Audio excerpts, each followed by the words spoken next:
What's up, guys? For those who don't know me, my name is Mike.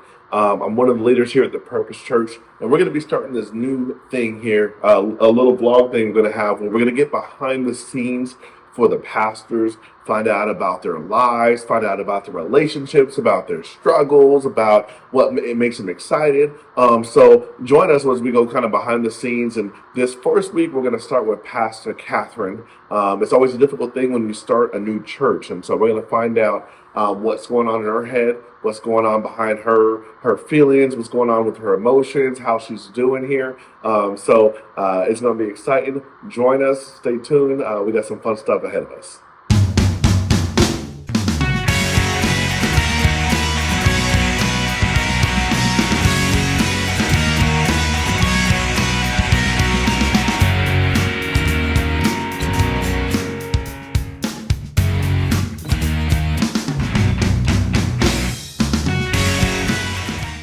So, good to have you here. Our first vlog experience here at the Purpose Church. We're going to be doing this more and more often. Firstly, what should I call you? Should I call you Catherine? You can call me Catherine. It's just fine. She's saying that sarcastically because I'm her son, so she's saying that between her teeth so I don't get choked during the thing. So I'm just going to call you Pastor or Mom because all those things are relevant. But we're super happy to have you here. Like I said, we're going to be doing this more and more often.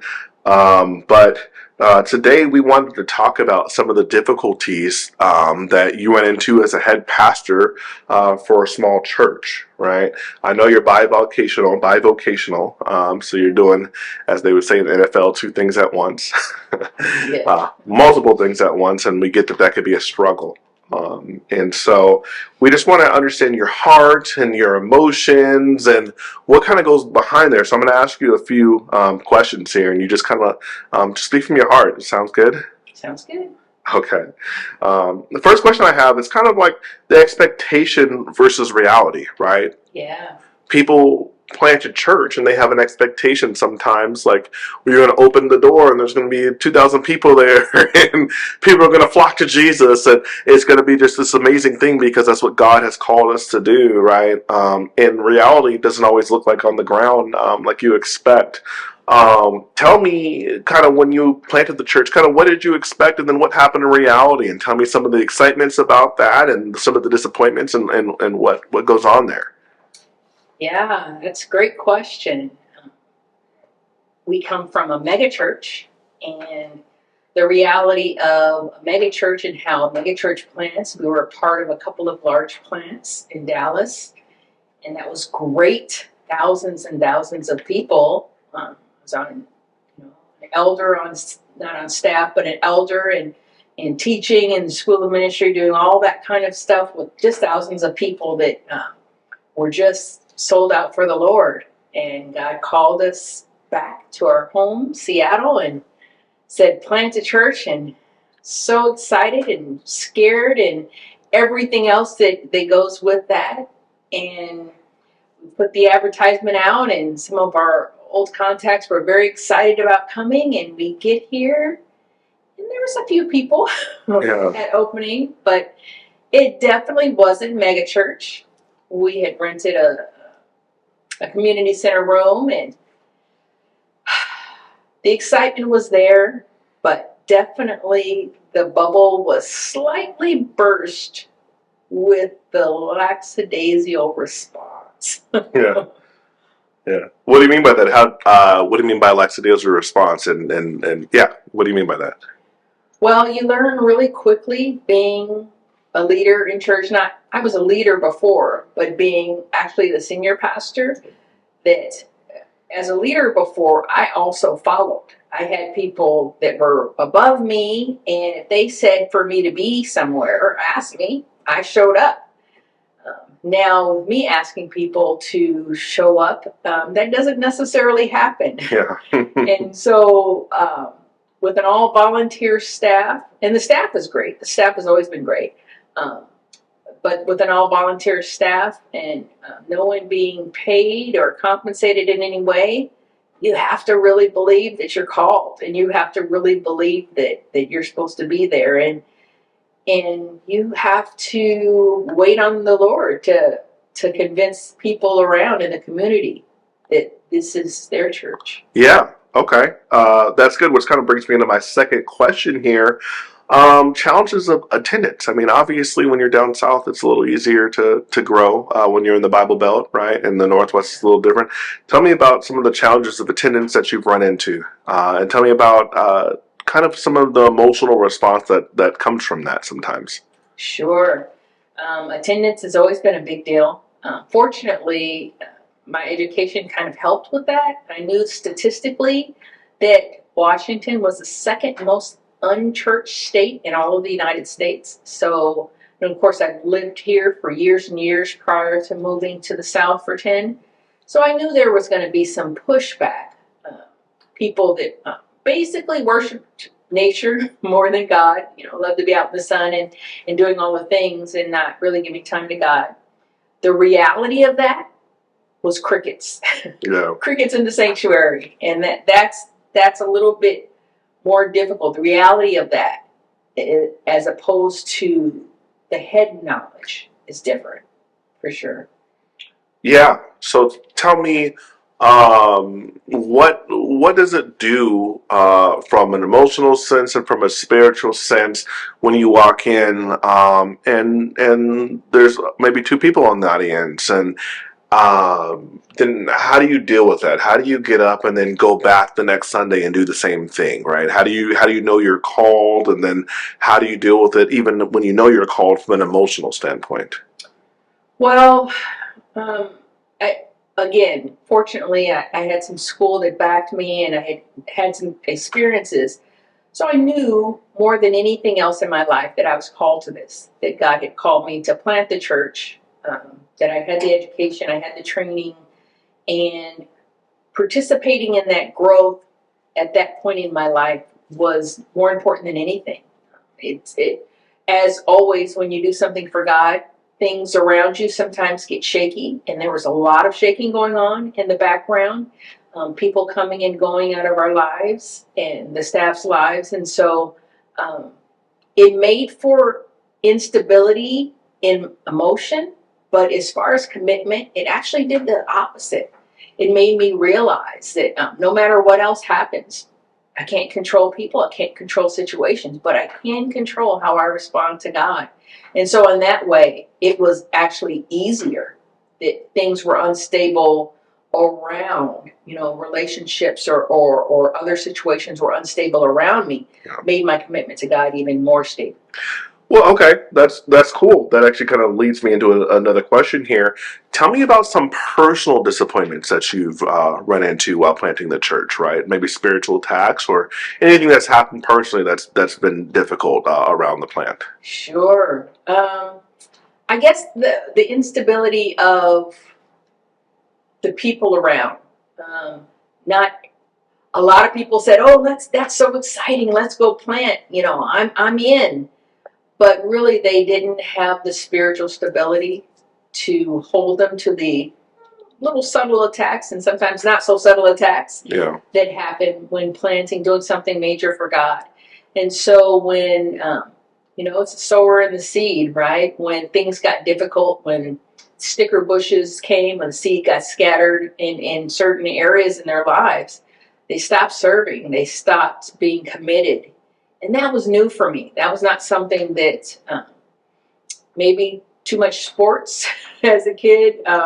I'm not sure what it was, but I've always been one that pushes. And I'm not moved by what others do. I'm moved by challenging myself to stick to the goal. And so that was a personal disappointment to see that others weren't really, there was many others that weren't made like that. They Yeah. weren't. They didn't have something internally saying, I'm going to do what I committed to do. Yeah, well, good. And so, how do you take that kind of personal disappointment where people fail you, right? And how then are you able to stay committed and not take it personally, if that makes sense? And I know I just said that, so it's kind of oxymoron when I say personal Yeah. disappointments and not taking it personally, but No, that makes sense. First of all, I didn't feel like they failed me. Yeah. I actually, as a pastor, I felt bad that they had made statements to me, which they said was kind of in response to what they had responded to God about, that they were called to plant, that they were called to be a part of this ministry. Yeah. And then when things got a little tricky, they left. And so I didn't feel like it was a personal attack. I felt like they weren't prepared. They didn't, though we had gone through preparation, we had gone through many, many, many, many nights of prayer and spiritual warfare training and all that other great stuff before we planted. When the rubber hit the road, they just weren't able to push through the attack, and they left. And so that was sad for me, and it made it again, ironically, more important that I stayed stable in what God called me to. Yeah, that's good. What would you say is some of the most fulfilling about this? Maybe spiritually or emotionally, or all the above about the church. Well, it's allowed me opportunity. Once walking out on that limb, walking out and doing what God told me, it's opened so many doors of not just evangelism within the state of Washington and the Seattle area, but all around the world. And so we've been able to plant a church in a communist country. We've been able to go and minister the gospel in many different countries, in many different places, facing things like guns being pointed at me by military, to being taken off the road by police because we're spreading the gospel, which should be scary for sane people. For me, it was just more exciting because here we were doing what God told us to do regardless of the fight. And it was interesting. God made sure that the people that were supposed to plant with us had already, those that could be shaken were already shaken off.